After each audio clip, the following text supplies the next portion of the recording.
Det bedste ved den her automatisering, det har været, at vi har fået styr på vores flow fra bageri til pakkeri.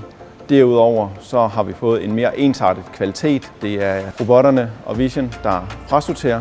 Derudover har vi frataget rigtig mange manuelle gentagelser fra vores medarbejdere, da det er robotterne, der fordeler de her kager ud i de rigtige rækker.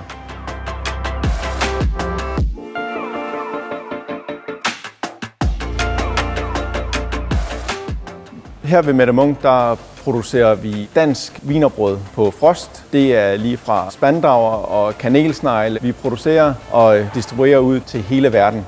Den løsning, vi har lavet til Mette Munk, består af 16 robotter på 2 linjer, hvor vi håndterer 35.000 kager i timen fra deres fryser. Her skal robotterne frasortere, men robotterne skal også gå ind og omrokere på kagerne, så de ligger i det rette pakkemønster. Det her projekt har været enormt spændende at arbejde med. Det startede i 2023, hvor vi startede op med et forprojekt.